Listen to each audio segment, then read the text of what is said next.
All opposed, no. The ayes have it. The bill will be so reported. Thank you. Madam Chair. Thank you, committee members. Thank you. House Bill 28, Gun Violence Prevention. We don't have a PCS on this one either. What's wrong with y'all? Getting it right the first time. We're getting it right the first time. Representative Malcolm, you're recognized to present your bill. House Bill 28 is Gun Violence Prevention Act.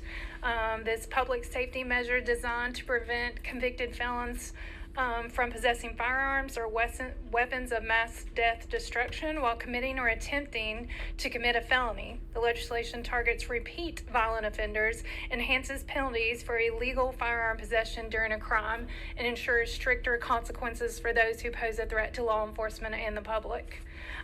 It adds a separate felony charge for criminals in possession of firearms during a felony offense and creates stronger accountability. It enhances penalties on criminals who use firearms in felony crimes, and it's tiered sentencing. So Class C felony, if the felon fires the weapon during a felony. It's Class D felony if the felony banishes the weapon, displays or threatens with it, and a Class F felony if the felony possesses the weapon while committing a felony. It prevents repeat offenders from escalating violence. It targets these offenders before the crime escalates, keeping dangerous individuals off the streets before the harm of innocent people. Any questions? Any questions or comments from the committee? Representative Butler. Yeah, just some general comments and thoughts. You know, and I haven't done a lot of criminal law, so I apologize if I misspeak on any of this, but to my knowledge, it's already a crime for a felon to have a gun. So that's already a crime. It's already a crime to commit a felony. And now if you do them all at the same time, understand that's going to be a third felony, and a person could be charged with all three now. Is that, I would ask staff if I'm reading that right. Susan Sykes, you're recognized. Susan Sykes, legislative analysis. Yes, that's correct. This would create an additional charge that would be separate from the felony crime or the possession of the firearm. Yeah, so just to comment on the bill, Madam Chair. You may. And so we are really layering on these charges on people. We are continuing to do these sentencing enhancements. And so we're putting more people in prison for longer periods of time, which is good if it had a deterrent effect. But study after study has shown, of course, that it does not.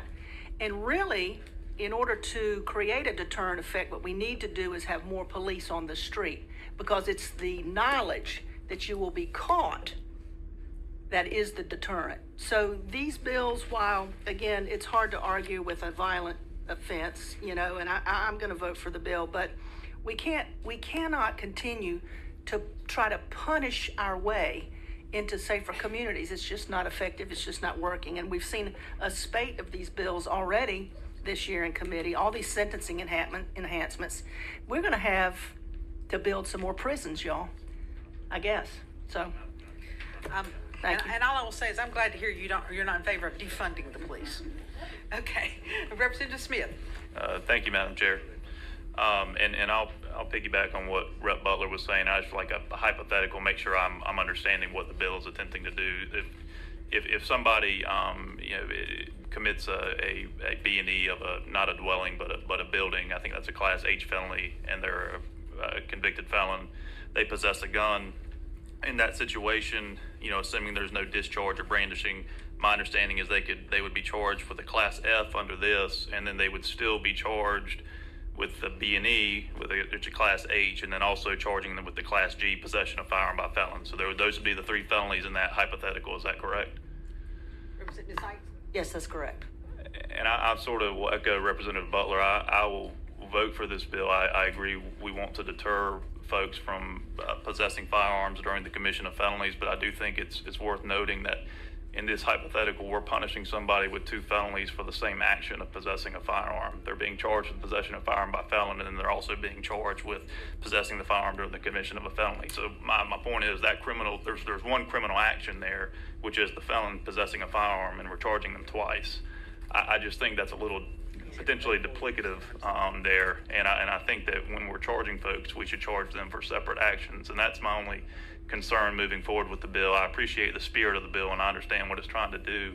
I do think, though, that you start hitting people twice for the same felonious conduct, and that's I'm not sure how we sort of reconcile that, but I appreciate the bill, and I'll vote for it. Thank you. Further questions or comments?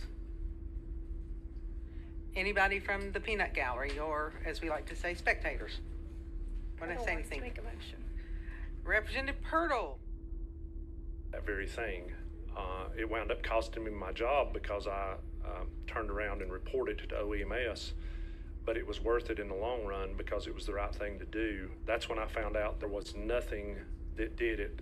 Law enforcement, a lot of folks think because law enforcement, if you falsify a report, that is a crime. And the way it was explained to me was you're taking away someone's civil rights.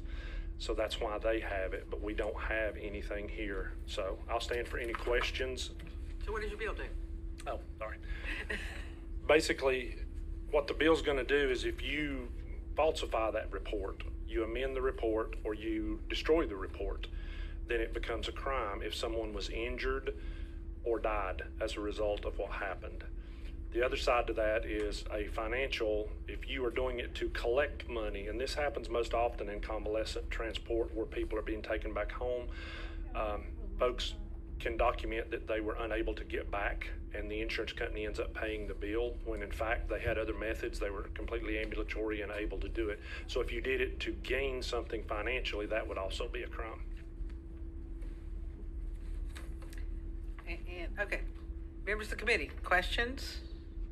I see a little bit of puzzlement. Questions? Representative Butler. Yeah, I have a puzzlement. So wouldn't these things already be crime? I mean, destroying evidence is a crime. Insurance fraud is already a crime. So you put it in the context for me of an EMT, I guess, so as this event is happening, he or she is falsifying in real time, or are you going back and amending a record? You can do either. The charts are not completed until after whatever the incident is that you responded to. So that may be an hour later, it may be 4 hours later, depending on the call volume. So when you go back and write that is when that would happen. So I'm sorry, just a quick follow-up. So is this in the context of an EMT trying to absolve themselves of a negligent act that they did, or? Yes, you know the outcome in most of these situations by the time you write the report. It's very seldom that you don't recognize. You accidentally gave somebody the wrong medication. They go into the emergency department, they die. You realize you gave them the wrong medication, and you go back and you write the record to say you gave them the right medication, or so, am I? Correct, or you didn't give them any medication. And you should have, okay. And you should have. So what it would be is the intentional act to conceal what you did. There are mechanisms that you report things like that in pre-hospital and in the medical field. There are mechanisms to deal with that, but this would be trying to conceal it whenever someone was injured or died because of what you did. And this would apply to all healthcare providers or just emergency? Everybody. Currently, it would apply to everyone. Yeah. Okay, well, thank you. And I will say, I mean, even in the hospital or the doctor's office, a lot of times they're not writing up the records until hours later, So, and again, trying to do it to get benefit of the insurance is a whole nother issue too. Additional questions and comments? Don't make my life so easy. Representative Bud. Make your life easy, Representative Don't make it Stevens. so easy. Don't make it so easy. I like the challenge. I just had a couple of questions to clarify with respect to this one. It says injury or death. So are you talking about any kind of injury, or were you thinking more along the lines of serious injury that led to some long-term consequence? Because injury could be putting the, patch on the left side instead of the right side, or the Band-Aid in the wrong spot. I'm worried that this could be taken too far since we don't have the word injury or substantial in there to kind of narrow the focus. It doesn't have substantial in there. Anytime that you give something that is going to cause injury, it is typically going to be a medication, and one of the examples is some blood pressure medications. If you give it in too high a dose, it can cause folks to either have very low blood pressure or very high blood pressure, that's usually transient and it solves itself. So that would not necessarily cause an injury. What would cause an injury is you went out and say you were on a motor vehicle accident, you did not move someone the way you were supposed to, and they're paralyzed now for the rest of their life because you didn't get them out of the vehicle the way you're trained to do it, but you documented that you did. So it would be something that would be lasting. And if I can follow up to you, Representative Budd, and speaking to Representative Pless, you might want to look at some definitions of injury and whether you want it to be serious bodily injury, whether you want it to be a serious injury, you know, whether you want to do the punishment greater if it becomes to death. It has another stop before it goes to rules of the floor, because if it doesn't get right, then it has to come back to us to fix it. So you may want to look at attaching some definitions to that in terms of the nature of the injury, and I think that's what you're requesting. Yes, I think that's actually an excellent idea, because I get exactly where Representative Pless is coming from with respect to this. But I think definitions will help. They often help those of us who are reading the laws and interpreting them for application purposes. So that's more along the lines of what I'm looking for. Is anyone on this committee also on health?